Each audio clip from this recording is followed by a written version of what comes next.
Eh bah salut à toi, comment tu vas? Moi ça va nickel, ça fait 5 fois que je fais la vidéo. On est là pour parler des Oscars. Je vais faire mes petites prédictions pour les Oscars, voir qui pourra avoir les Oscars et qui ne pourra pas du tout les avoir dans les différentes catégories, parce qu'il y a plusieurs Oscars. Pour ceux qui savent pas, les Oscars, qu'est-ce que c'est? Les Oscars, c'est très simple. C'est une récompense que nous donnons aux artistes pour les féliciter de leur travail. Voilà. Et des fois on a le seum parce que c'est pas le meilleur des travails. Donc, comme tu le vois, j'ai fait des efforts niveau éclairage. Et je peux te dire qu'ils me font chier ces éclairages. Mais bon, je t'aime bien. Donc voilà, normalement tu as un petit retour de mon écran. Inch'Allah, comme on dit. C'est la 5e fois que je fais cette vidéo. Il est 4 heures du mat. Et... Oui, c'est ça. Et à chaque fois je prends 1 heure. C'est-à-dire que là j'y suis depuis 22 heures.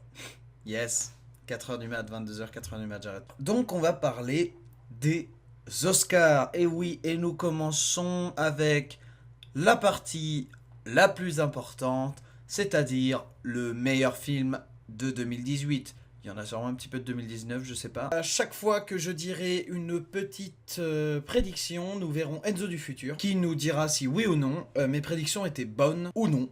Voilà. Meilleur film d'animation. Alors là, c'est compliqué. Il y a Les Indestructibles 2, j'ai fait une vidéo, tu peux aller voir l'affiche si tu veux. Il y a L'île aux chiens, qui est un très beau film. Ralph 2. Mais lui, je le sens vraiment pas, je pense pas. Et il y a Spider-Man Into the Spider-Verse. Et personnellement, même si j'aimerais bien que ça soit L'île aux chiens, parce que ça change vraiment Ça fait longtemps qu'on avait un film comme ça qui a autant marché. Ça sera Spider-Man Into the Spider-Verse. Même Spider-Man Into the Spider-Verse mérite amplement ce titre de meilleur film d'animation parce que les animations changent, c'est des animations toutes nouvelles et elles sont vraiment très belles. Moi je pense que ça sera Spider-Man Into the Spider-Verse, mais j'aimerais bien que ça soit L'île aux chiens. Salut, bah moi c'est Enzo du futur, voilà, maintenant que tu me connais, voilà, y a aucun souci entre nous. Bon là on commence super bien, meilleur film d'animation, Spider-Man Into the Spider-Verse, c'était totalement logique, l'animation est très belle, voilà, ça c'est un bel Oscar, ça, au moins on est d'accord sur ça. Alors, meilleur ouvrage étranger, enfin meilleur ouvrage, meilleur film étranger, pour moi, ça sera Cold War. Là, par contre, Cold War mérite vraiment de Paweł Pawlinski. Déjà, Paweł Pawlinski mérite parce que c'est du très bon. Franchement, Cold War est très beau. Il est très bien fait, il raconte une histoire très forte. Les acteurs jouent bien. Le style artistique est des fois un petit peu... aussi un petit peu déroutant par rapport aux autres films. Et franchement, voilà. Cold War pour le meilleur film étranger, il mérite vraiment. Je serais très content que ça soit Cold War de Paweł Pawlinski. Ok, premier échec. Premier échec, meilleur film étranger, Roma, et bah c'est Roma, voilà, de Alfonso Cuarón.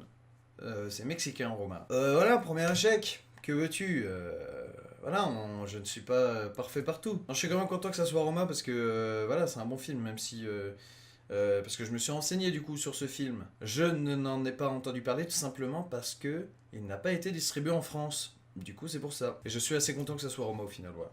Sans aucun problème. Alors là, on va rentrer dans la partie musique.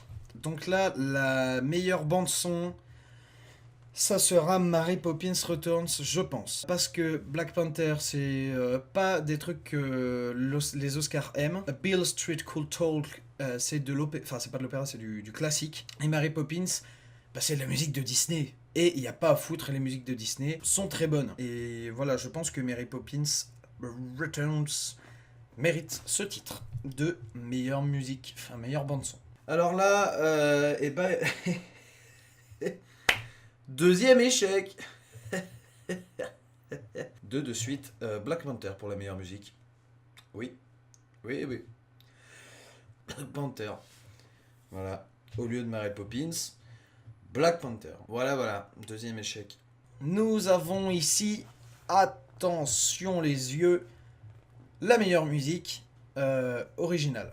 Alors là, du coup, c'est une musique en particulier, la musique originale, donc la musique qui représente le film, si vous voulez. Black Panther All of Star, je n'aime pas beaucoup. Je pense que ça sera pas ça parce que vraiment, c'est vraiment les trucs que les Oscars aiment pas forcément. Mary Poppins, voilà. Mais dans tous les cas, ça sera Shallow de Star is Born. ça sera Shallow, c'est sûr. La musique est interplanétaire, tout le monde la connaît, ça ne peut pas être autre chose que Shallow. C'est obligatoire et là-dessus on peut rien me dire. Donc ça sera Shallow, la meilleure musique originale. Voilà, c'est Shallow. Ok, je reprends du poil de la bête. Ça c'était logique. Meilleure musique originale, Shallow de Lady Gaga et Bradley Cooper. Obligatoire. Hein, voilà, c'était obligatoire. C'est amplement mérité, cette chanson est parfaite. Ils ont d'ailleurs fait un très beau live aux Oscars, Bradley Cooper et Lady Gaga. Voilà. Donc là, vraiment, je suis très très content que ça soit la meilleure chanson originale. Parce qu'elle est vraiment très bien. Très belle. Voilà, voilà, voilà, voilà. Moi, j'ai connu la chanson avant de connaître le film, pour vous dire.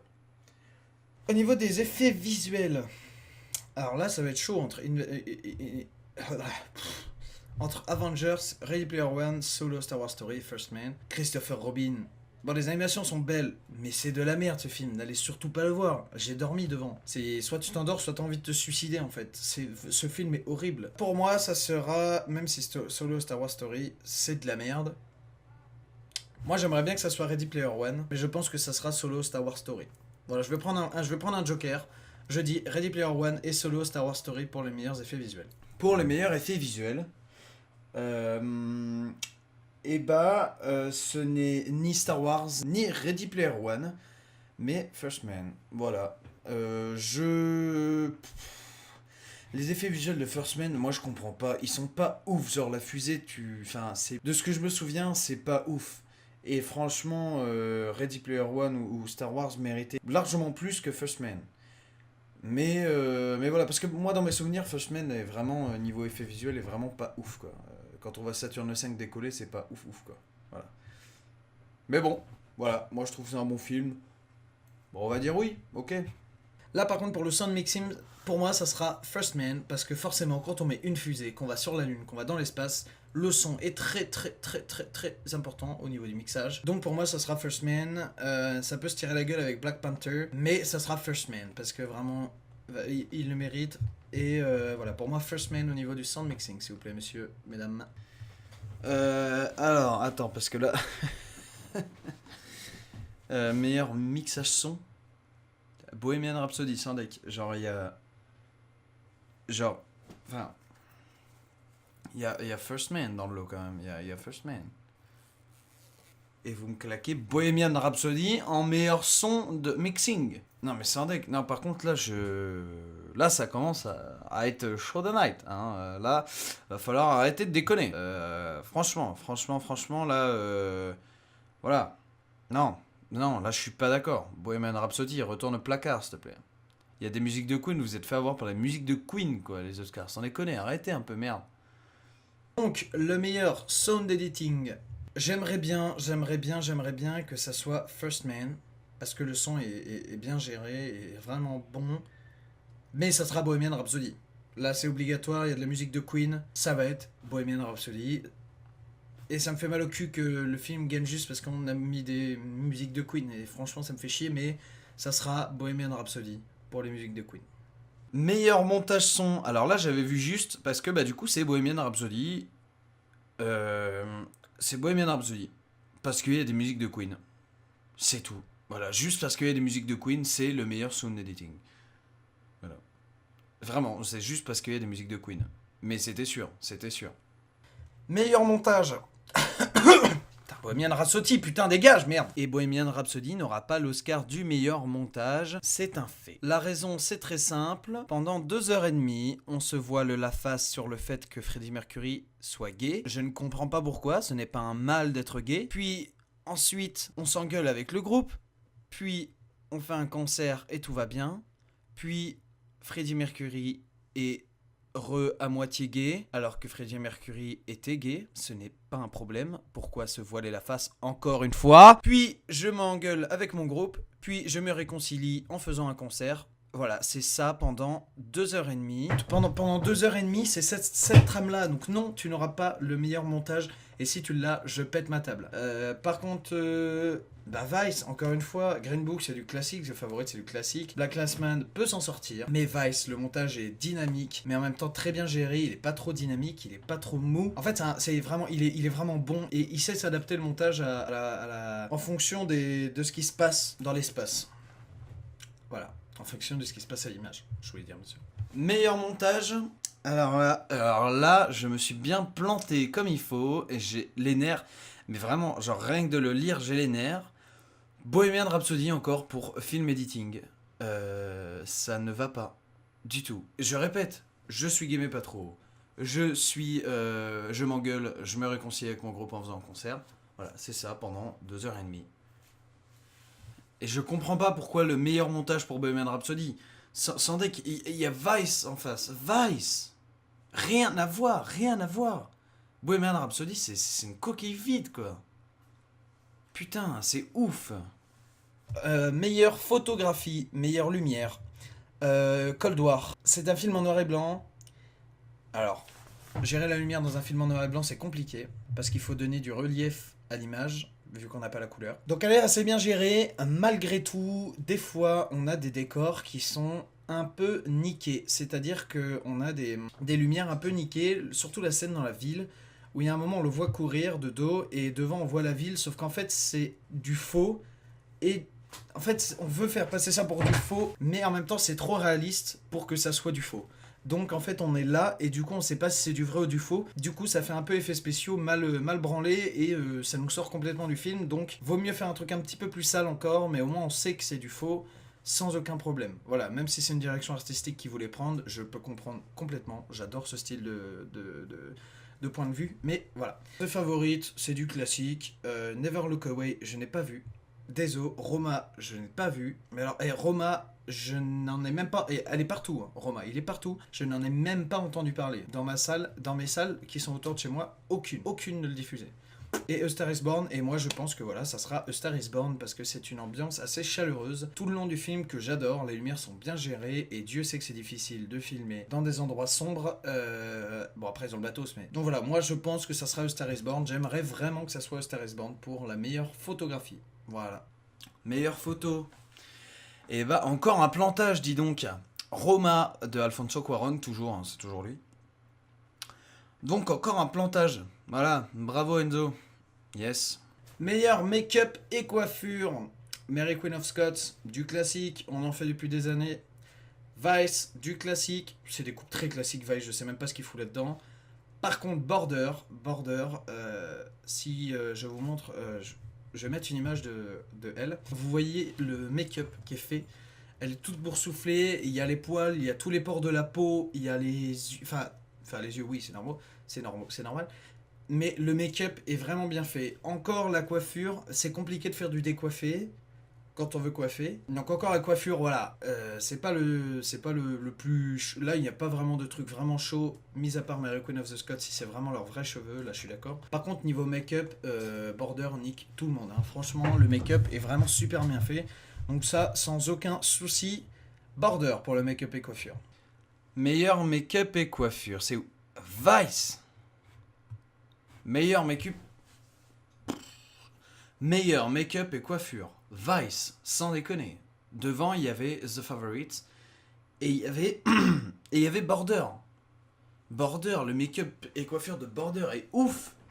Et là, le make-up et coiffure, c'est Vice. Le truc genre le plus claqué du monde, c'est Vice. Vas-y, non mais vraiment, il m'énerve cette année. Ça a rien à voir les prix, quoi. C'est rien à voir. Il y en a qui méritent tellement plus, mais Border. En plus, Border, il est nominé dans une catégorie. Et dans une catégorie, en plus, il déchire tout, quoi, dans make-up et coiffure. Et il l'a pas. Voilà, ça m'énerve. Les costumes, ça va aller très vite, les costumes.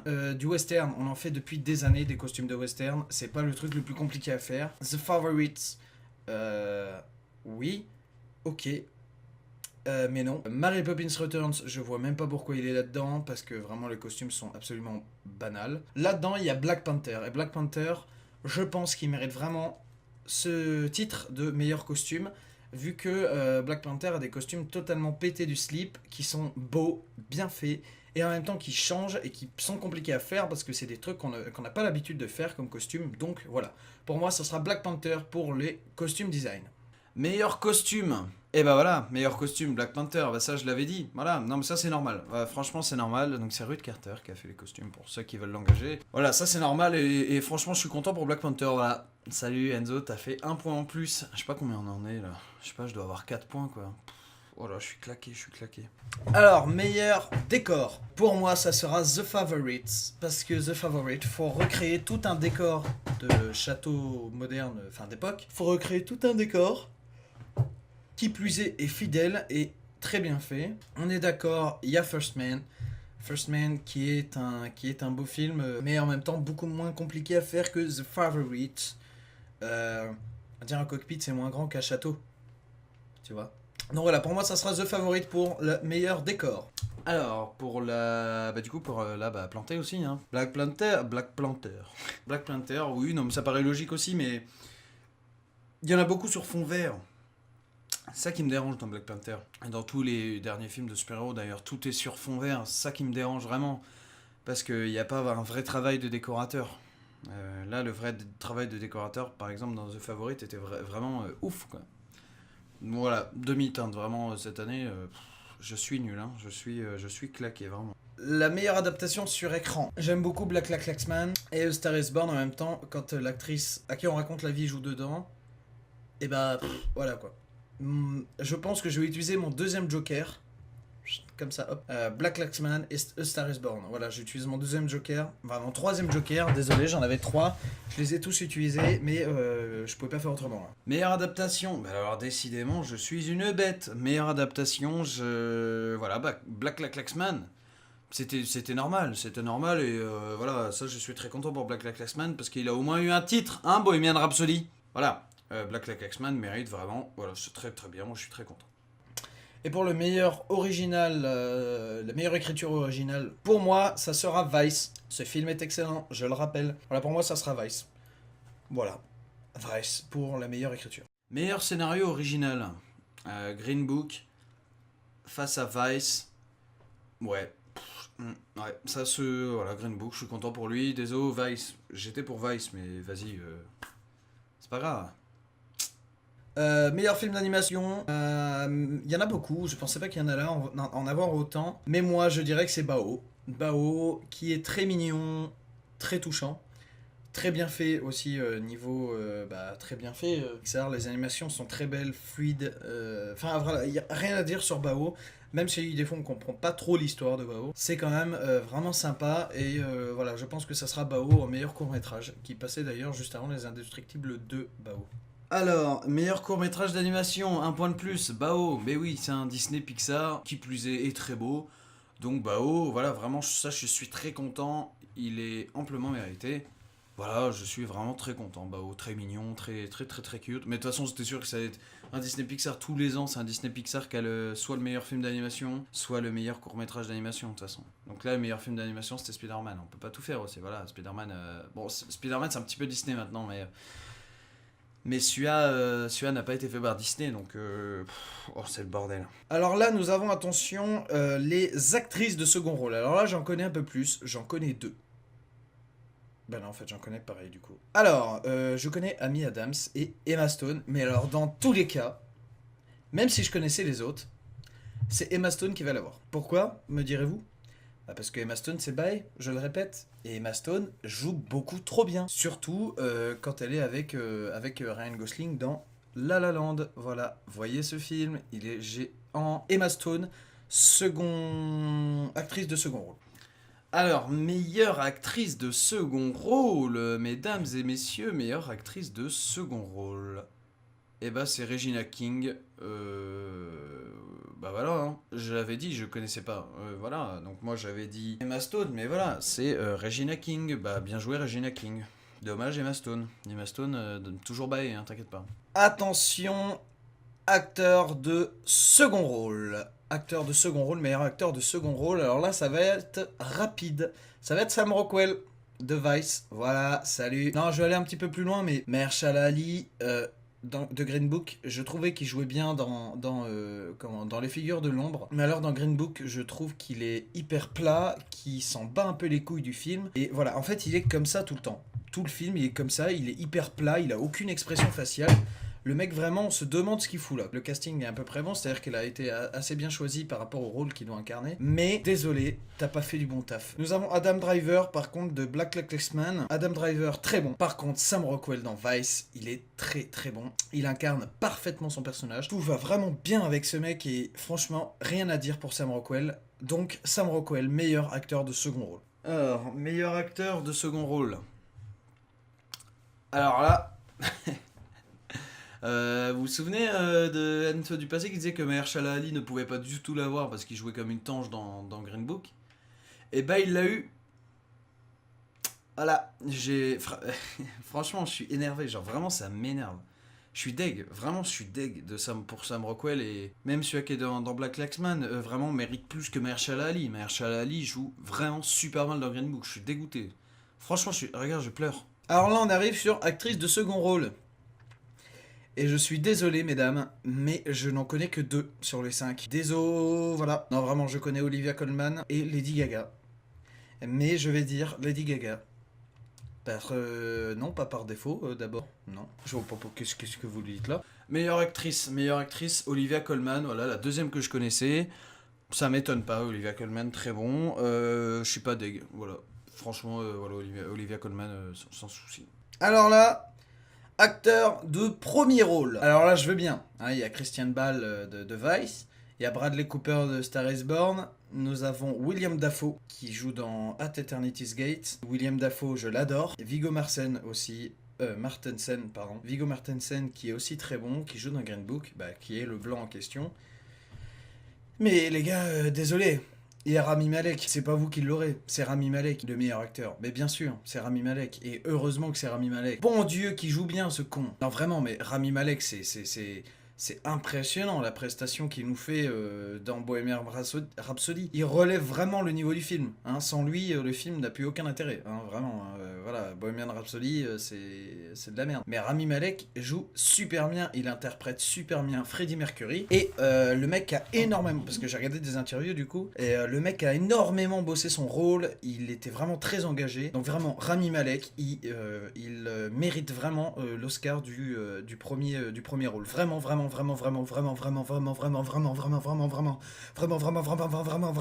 meilleur acteur, là aussi c'était normal. Rami Malek, oui. Au moins un Oscar que Bohemian Rhapsody mérite. Ça va qu'il a pas été sacré meilleur film. Oh, je spoil pas, voilà, je reste jusqu'à la fin de la vidéo, s'il te plaît. Non, voilà, Rami Malek, très bon. Franchement, excellent dans ce rôle-là. Il joue extrêmement bien. Freddie Mercury. En plus, tout le boulot qu'il a fait autour, le con, ça mérite amplement ce titre de meilleur acteur, sans aucun souci. Vraiment, top Rami Malek dans Bohemian Rhapsody. Voilà. Je vous invite à voir Bohemian Rhapsody juste pour la prestation de Rami Malek, qui est vraiment impressionnante. Franchement, ça va plus loin qu'un simple dentier... In the Pinza, voilà, ça va plus loin qu'un simple dentier. La meilleure réalisation, c'est Vice, voilà, voilà, je le dis. Ça ne sera pas autre chose. Black Klansman est bien, mais c'est pas top au niveau de la réalisation. Enfin, c'est pas le mieux au niveau de la réalisation. Elle est très bonne, mais c'est pas le mieux dans voilà. Cold War, c'est bon. Mais c'est moins bon que Vice. Pour moi, ça sera Vice. Vice complètement, le montage... non, le montage, j'en y viendrai après, mais les acteurs sont extrêmement bien dirigés. Pour moi, ça sera Vice en meilleure réalisation. Pour le meilleur réal, c'est Roma, de toujours Alfonso Cuarón. Hein, pour la 3e fois, c'est toujours Alfonso Cuarón qui fait Roma. Voilà, vraiment pas dégoûté. Roma a eu énormément d'Oscars et les mérite. Voilà, de ce que j'en sais, il les mérite vraiment, pas dégoûté pour Roma. Alors là, c'est compliqué. Nous avons 8 films. Black Panther, Black Klansman. Je n'ai jamais réussi à dire le nom. Oh putain, j'arrive même plus à parler. Je n'ai jamais réussi à dire le nom de ce film. Je l'ai vu, pourtant, très bien, très bon film. Mais je n'y arrive pas. Alors là, non, parce que moi je veux bien. Mais attends, on va boire un petit coup avant. Bohemian Rhapsody. En fait, à chaque fois que je dis Bohemian Rhapsody, j'ai envie de tousser dans la meilleure catégorie des films. Dès que je dis Bohemian Rhapsody, meilleur film. Bon, on a dit quoi du coup? Bohemian Rhapsody. Ah la vache, bordel. Attends, bon, un coup encore un petit peu. Voilà, moi mes petites prédictions, ça va se jouer entre Vice et Black X-Men. Voilà, moi je pense que ça va jouer entre ces deux-là. Hein, donc je rappelle, Black X-Men raconte l'histoire d'un noir en Amérique, donc aux États-Unis, qui intègre le Ku Klux Klan. Ku Klux Klan en général peuplé de gens de couleur blanche. Voilà, c'était pas trop leur cam, les gens blacks. Green Book qui raconte l'histoire d'un noir pareil des années 70 qui a donc pour mission d'être conduit et protégé par ce monsieur blanc là. Mais du coup ça va pas être une mince affaire parce qu'on va dire que lui bah, il s'occupe d'un noir et tout et lui il va se faire lyncher aussi. Et Vice, bah il est bien. On va partir sur Vice. Et attention, meilleur film. Bah je savais que j'allais me planter. Je savais que j'allais me planter. Je savais que j'allais me planter. Et bah meilleur film, ce n'est pas Vice. Mais alors là j'ai un peu le seum quand même. Et bah c'est Green Book. Voilà, encore heureux que ça soit pas Bohemian Rhapsody. Mais c'est Green Book. Je suis un peu deg en vrai. Green Book est bien, mais putain, meilleur film quoi. C'est genre le titre le plus prestigieux des Oscars. Moi j'aurais bien voulu que ce soit un autre film comme franchement comme Voice ou Black X-Men, même si je pense que Black X-Men n'avait pas l'étoffe d'être le meilleur film, mais bah c'est dommage, franchement c'est dommage, j'aurais bien voulu. Mais bon, bien joué à Green Book, voilà. Donc en tout, j'ai... Attends que je compte. J'ai meilleur film d'animation, ça j'ai pas, ça j'ai pas, ça j'ai pas. Et bah j'ai pas été super bon, hein. Ça fait 7 sur 21. Regarde. Ça me fait 7 sur 21. C'est pas ouf. C'est vraiment de la merde même, carrément. On peut le dire. 7 sur 21, ça fait 6,5 sur 20. Je suis nul. Bah voilà. Bah moi j'en ai fini, hein. Je vais partir en dépression parce que Bohemian Rhapsody a eu beaucoup trop d'Oscars. C'était vraiment pas prévu et je suis vraiment dès qu'ils en ont eu autant parce qu'ils méritent vraiment pas. Green Book, mais alors le Mahershala Ali, plus grosse déception des Oscars, Mahershala Ali, vraiment voilà. Je suis un peu dégueu. Voilà. Bon bah moi je vous fais des bisous et bah à la prochaine, hein. Vas-y, je vais aller déprimer là. Ouais. Salut.